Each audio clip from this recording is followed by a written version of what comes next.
Welcome to r/malicious compliance, where we share stories of people conforming to the letter, but not the spirit of a request. And today we have 3 great stories, so subscribe, hit the like button, and let's begin. The first story. Manager decided to make a joke about me being fired, but he didn't expect me to actually leave. The second story. Investor offers top dollar for an SH home, without doing any due diligence, and loses big. The third story. Bosses got in trouble because I refused to follow their orders. Today's first story is, manager told me I was fired as a joke, so I quit. I worked for a car dealership as a lot porter. I had gotten into an accident that totaled my car right as I was purchasing a house, which led to a predicament because you don't want to buy a new car while buying a house. Shortly after buying the house, I found a different job in a field I love. So I put in my 2 weeks notice, and then I went and bought from a different dealership because my wife wanted a specific car that my dealership did not sell. I also knew how slimy the one I worked for was. A few days after the purchase of both house and car, one of the sales managers asked me if I was ready to buy a car from him. I didn't disclose the fact to anyone that I bought from a different dealer. I informed him I already bought one, so he looked at me in the most serious face and asked if I wanted to pack my things, basically because I wasn't loyal to this dealership. Knowing I already had a better job that was able to start me immediately, I said sure and turned and walked away to pack my things. He then realized I wasn't going to put up a fight, so he immediately started laughing and told me he was joking, and how they would never fire anyone for giving someone else. But I already knew a few people that had gotten fired for that exact reason. I told him I don't appreciate being fired as a joke, because first I do have a 1.5-year-old, and if I didn't have a job lined up, he could have seriously hurt me financially. But I ended up leaving feeling relieved, because this was not a good job. The funny thing is, he called me about 30 to 45 minutes after I left, because I had left keys to multiple brand new trucks in my desk, that I had to have the plastic removed and get parked. Turns out since he fired me, they made him take care of the stuff. I am now fully enjoying my new job with the best bosses I've ever had. I know I probably took it too far, but I don't regret it. Edit. There was a few good sales managers that really cared, and I don't want to throw them under the bus, but the job got too tiring because of the bad ones. I hope this made sense, as I'm writing this when I'm so freaking exhausted and sick. I think that was a bad joke. I can imagine the joker's face when you said you were leaving. Bosses who abuse their power like that should be burned from time to time. That guy played the "you're not taking me seriously enough, you need to not take me so seriously, so nothing you ever do is right" game, and he deserves what he gets for trying to weasel out a responsibility for running his mouth. Only a bad manager would make such a joke about ruining someone's livelihood. You did the right thing. I hope they learned their lesson. Well, if he fired you, then you should also be entitled to unemployment benefits, no matter how long you've been out of work. I wonder if the sales manager knew you had worked 2 weeks before he jokingly fired you, or was that just a coincidence? Congratulations. I'm glad things worked out for you, and that you found a good new job. The second story is, investor wants to buy my house way over market value? Sure, no problem. So I'll start by saying that this story is not mine. It is my parents' next door neighbor of 20 years. Background. My parents and their neighbor bought homes in an up-and-coming part of Florida 20 years ago, talking half-acre lots with 2,500 square foot homes, for like $130,000. Our neighbor's home was a little smaller than my parents'. No pool, and over the 20 years the only thing done to the house was a new roof. Nothing else had been changed. Everything was still the original. Appliances, paint, AC unit, cabinets, tile, and carpet. I wish I could say she took care of it and never needed to change things, but that wasn't the case. Our neighbor's house looked 20 years old. Well, she's a widow and the house is huge for just her, so she decided to sell and take advantage of the market. She listed it for $400,000. Despite her never having put a penny into it, the house goes on a bidding war, and the top bidder is an investor from California. She offers to pay $30,000 over asking, pay the closing costs, and can do it same day. Cue malicious compliance. The investor woman had 2 stipulations. Our neighbor takes the house off the market immediately, and she turns over the key to her management company with the cash for the home held in escrow until the key was turned over, and our neighbor's side of the paperwork done. Now, our neighbor was upfront with this woman, and the state of the home, and asked if she wanted to have her management company come look at it first. The woman says no, I'm renting the house and it doesn't need to be painted. Just pull it off the market. This woman essentially bought the home for about $450,000 when it was all said and done. So our neighbor immediately goes to the management company office with her realtor, signs her paperwork, hands over the key, and gets the check for the home.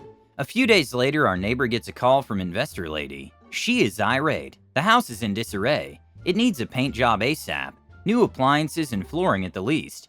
She demands that our neighbor paint the house. She won't take ownership of the home until that is done. To which our neighbor responds to her, "It's not my home anymore. It was signed over to you and that the check handed to me and cleared. That house is no longer my problem. Enjoy." This story all came about because yesterday my parents called our old neighbor. There was a for sale sign on the house again and we were confused. Our old neighbor promptly showed up and told us the story, and we were all laughing hysterically because the woman had it listed for $430,000, which anyone with eyes to tour it would never pay, and even if she did get it, she'd still be losing an F-ton of money. Who doesn't love a story when greedy investors trying to inflate the market lose, and lose big? The investor himself refused to inspect the house and agreed to buy it. If he wanted to know the conditions of the house, he should have come and inspected it. So your neighbor is right. It's not my problem now, enjoy it. I don't think anyone would buy it for that big of a price.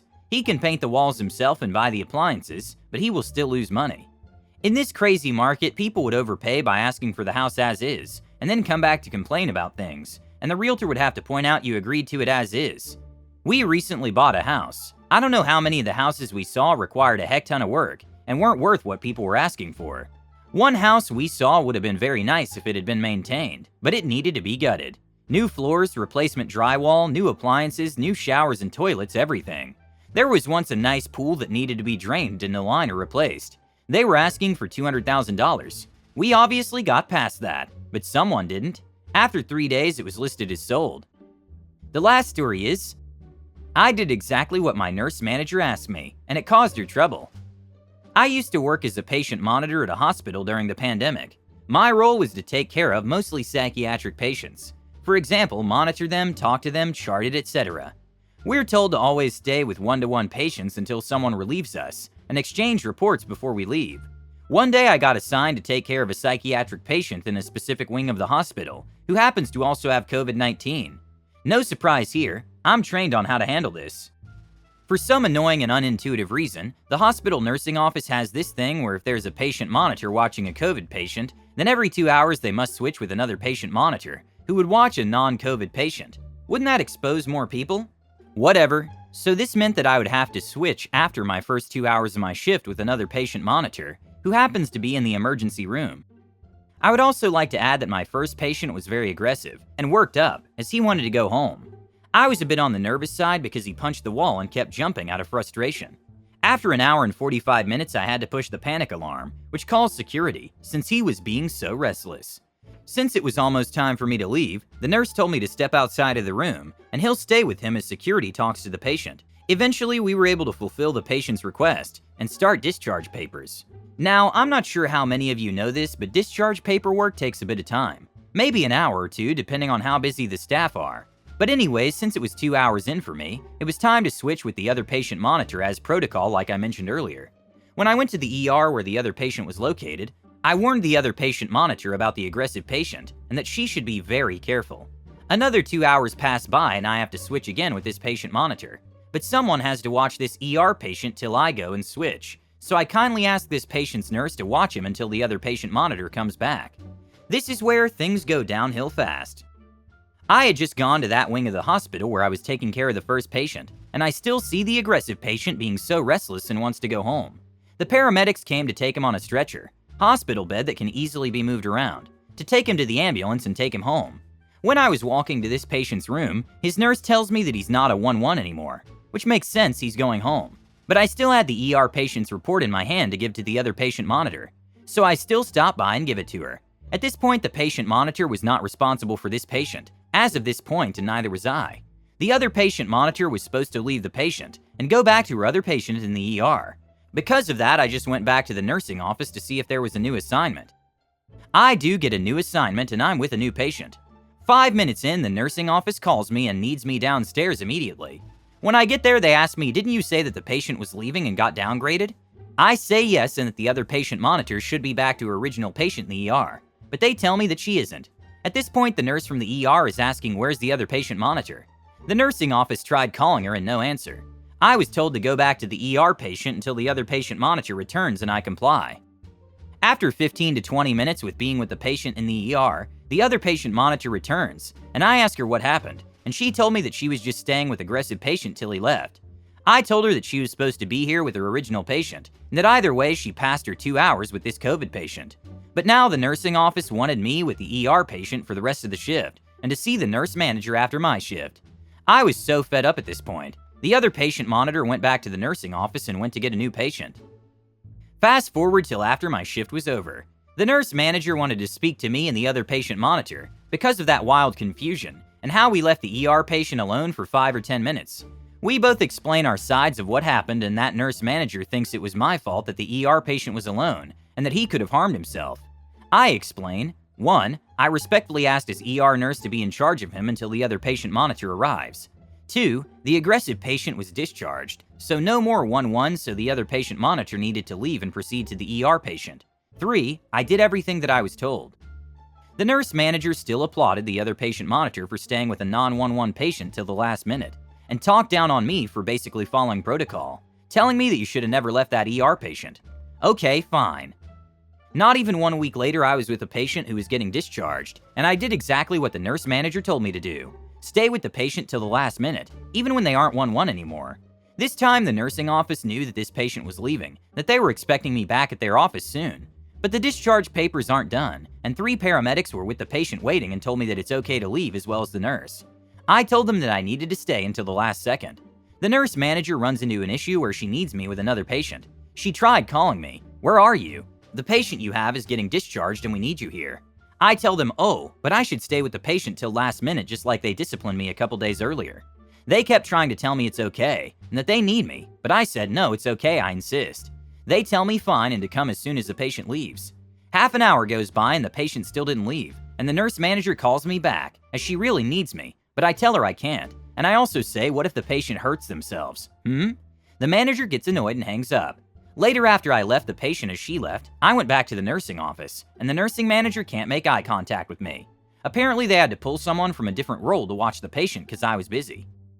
That they had to pull someone from another list to observe the patient is no longer your concern. You did your job and obeyed your superiors, so you can rest easy. Let them enjoy their problems now. They made a new rule and it bit them in the butt. SH management and understaffing, always a winning combination. And then they wonder why nobody wants to work. But yeah, it's crap. I hate it when you do what you're told and then get in trouble for doing what you're told. Thank you for watching. Don't forget to subscribe and hit the like button to support the channel.